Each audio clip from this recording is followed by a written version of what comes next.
A man stood over a child with a blade, knowing the next few seconds could decide whether the boy lived or died.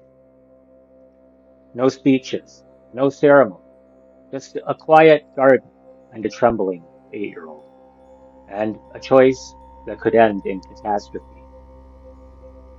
Most people remember the discovery. Almost no one remembers the risk. He had to give a healthy child a disease to protect him from a worse one. It's a contradiction that still unsettles me. Yet, in the spring of 1796, Jenner stood in a garden with a silver blade, prepared to do exactly that. The stakes were brutally simple. Smallpox killed 1 in 3. It blinded many who survived, and scarred almost everyone it touched. Families collapsed under its weight, villages emptied. A single mistake could cost a life. And on that morning, the life at risk was 8-year-old James Phipps, the son of Jenner's gardener. If Jenner was wrong, he wouldn't just be making a mistake. He would be responsible for a child's death. The blade itself was small, just a thin blade meant for careful work. But in Jenner's hand, it carried a burden far heavier than metal. He had noticed something curious among the milkmaids in Gloucestershire. Those who first caught cowpox, a mild disease from cows, never seemed to fall to smallpox. Most physicians dismissed it as folklore, but Jenner didn't. He watched. He listened. He collected material from a cowpox sore on the hand of a milkmaid named Sarah Nellis. Then he turned to James.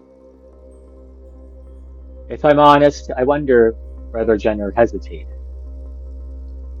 He made 2 small scratches on the boy's arm, just enough to draw a bead of blood, then pressed the cowpox matter into the cuts.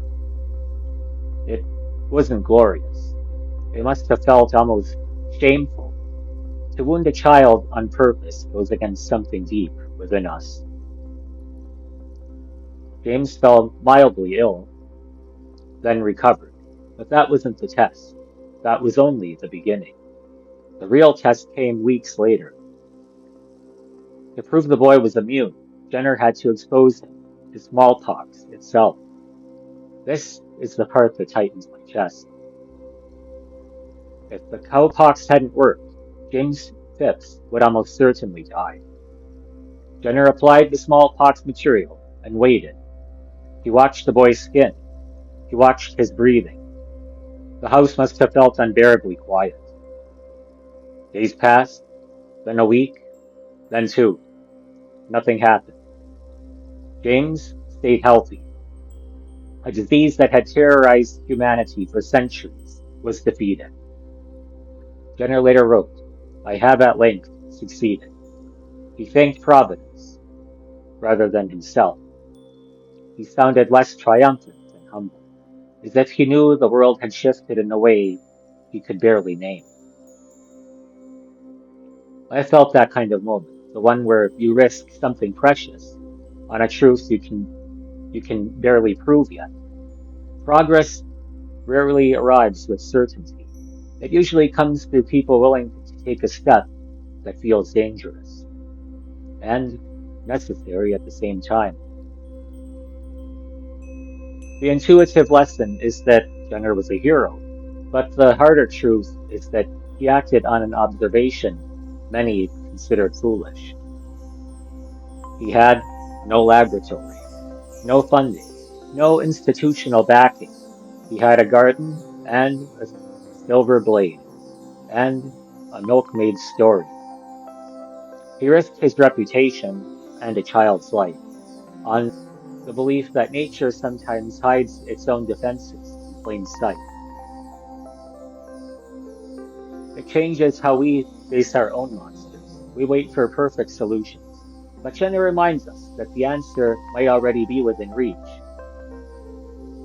Quiet, ordinary, and easy to overlook. It takes discipline to trust something that small. I keep thinking about that silver blade. I wonder whether I would have the courage to make that small, painful cut today that might prevent a catastrophe tomorrow. It's easy to talk about the greater good until you're the one holding the blade. It makes me think how often the right decision is the one we're afraid to make.